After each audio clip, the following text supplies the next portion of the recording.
Hello, everyone, and welcome to another Core Concept series. With these series, we have been bouncing back and forth between talking about theology and then about spiritual disciplines. In our last series, we were talking about the theology of humanity and the theology of sin. In this series, we're going to swing back over to talk about spiritual disciplines, and we're going to focus on what we're calling the disciplines of self-denial. And the disciplines that we'll be focusing on are fasting and retreat. But before we get into those, we need to take a minute and just get reacquainted with the big idea of spiritual disciplines. What are they? What do they do for us? What do they even do? Thanks. Yeah. Appreciate So remember from last spring when we first started talking about the spiritual disciplines, we gave you a definition. So if you remember it, say it out loud with us. There are bonus points involved, but here we go. Okay. The spiritual disciplines are biblical practices that train our hearts, minds, and bodies to seek, savor, and submit to God. And there's a lot in that definition, but basically the spiritual disciplines are practices that we see modeled in the Bible that we regularly do to train ourselves away from sinful habits and toward godly habits. And we practice these disciplines, things like prayer and knowing the Bible. We practice them when it is easy so that when things get really difficult, our souls just kind of automatically fall into these godly habits. In this series, we want to focus on disciplines of self-denial, specifically focusing on fasting and retreat.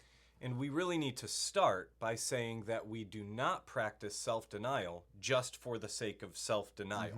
Self-denial is not really the goal. The goal is self-control. Self-denial is the practice that helps us build self-control with the help of the Holy Spirit. When we succeed at denying ourselves something that we want, we're showing that we're the boss, not our bodies and not our sin. When we deny ourselves, we're demonstrating that we are not being mastered by anything. There's actually a passage in 1 Corinthians 19 that captures this idea really well. 9. Oh, yes, there is not a 19th chapter of 1 Corinthians. Let's leave that in the feed. Yeah. All right. The Apostle Paul says, "Therefore I do not run like a man running aimlessly. I do not fight like a man beating the air. No, I beat my body and make it my slave so that after I have preached to others, I myself will not be disqualified for the prize." The Apostle Paul says that he works at getting his body under control. Some translations even say, "I beat my body into submission."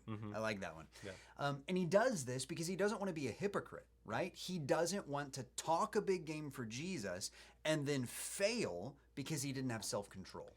The disciplines of self-denial give us a training ground to practice saying no to our bodies. They help us to say no to the sins that usually show up in our bodies, in our flesh, or even in our relationships with other people. So for the rest of this episode, and for the next 2, we're going to tackle the discipline of fasting. And then for the last 3 of this series, we'll talk about the discipline of retreat. So, fasting. For fasting, we need to talk about the why, the what, and the how. We're not going to get to all of those in this episode, but those are the things we need to talk about. So first, we're going to deal with the why of fasting. We're going to save the what until next time, but for right now, let's talk about why we fast. Because I think for a lot of modern Christians in America, fasting just isn't something we know very much about. Maybe if you were Catholic, you would fast something for Lent, but what about the rest of the year? Yeah, for me, I grew up in a Baptist church. I went every Sunday twice and every Wednesday, and I don't remember being taught about fasting. Maybe I was, but I just don't remember it. And if anything, fasting always seemed like it was something that like kind of crazy fanatics would do. Yeah, right? like monks in the monastery would fast, but they were living a pretty weird life. That doesn't really make much sense with the life of a normal person. So the thinking goes, people with normal lives don't need to fast. Right. That's the monks. Or we kind of adopt the thinking that fasting is associated with other religions, right? It's something that other religions do. Gandhi was famous for fasting, and he was a Hindu. Muslims are famous for fasting during the month of Ramadan.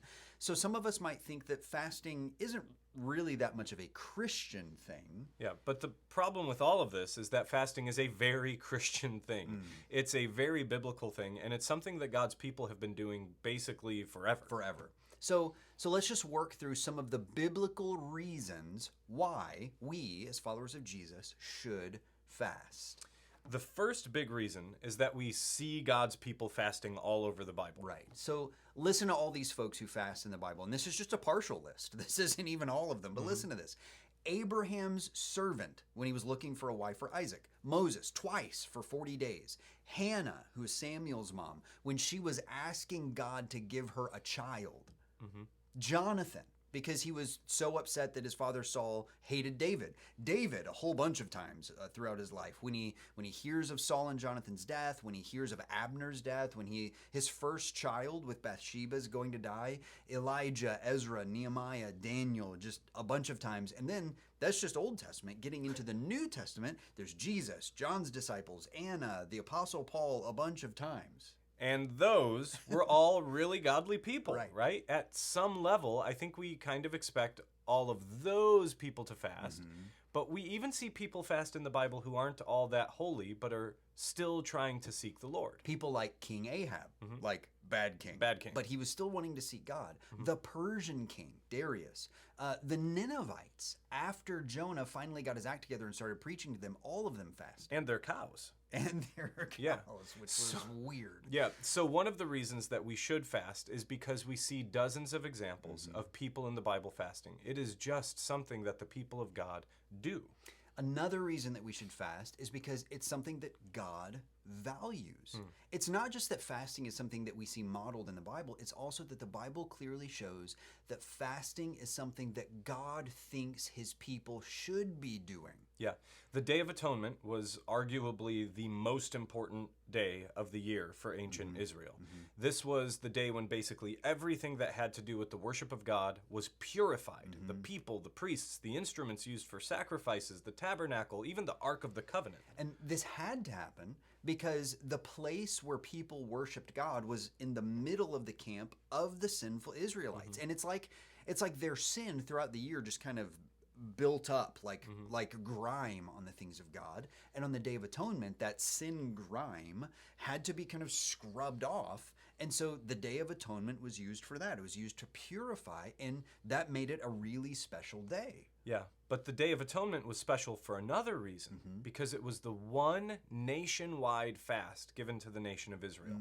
Leviticus 23 is all about the feasts that Israel had, but right in the middle of that chapter on feasting, God talks about the Day of Atonement as a day for Israel to afflict themselves and fast. Fasting is not a foreign concept to God. It's something that he himself called for on the most important day in Israel's calendar. It's something that God himself believes is good for his people to do. But also, it's something that God expects his people to do. In the Sermon on the Mount in Matthew 6, Jesus says, "And when you fast, do not look gloomy like the hypocrites." And did you catch the key word there? We're going to talk about the looking gloomy like hypocrites part later. But for right now, the key word is when. Jesus doesn't say if you fast. He says when you fast. Jesus expects his followers to fast. It's something that the people of God have always done, and it's something that God delights in. It's something that Jesus expects from his people. So, do you fast? And if you don't, why not? And that's really the question that we want you to dive into with your group after this video. Really try to get to the bottom of why you don't fast, and be honest. Yeah, maybe it's because you think it's dumb, or you don't want to look like a weirdo, or you're not sure. Maybe you just never thought it was very important, or no one ever taught you how. Whatever it is, try to get to the bottom of it with your group. This is just an exercise of trying to think about why you don't fast. And then pray that God helps you understand the importance of fasting from everything we've talked about in this episode. And if you do fast, maybe share that with the group. Tell them your experience with fasting. That's it. We've got a lot more to say on fasting, but we'll save that for later episodes. For now, goodbye, friends. Goodbye.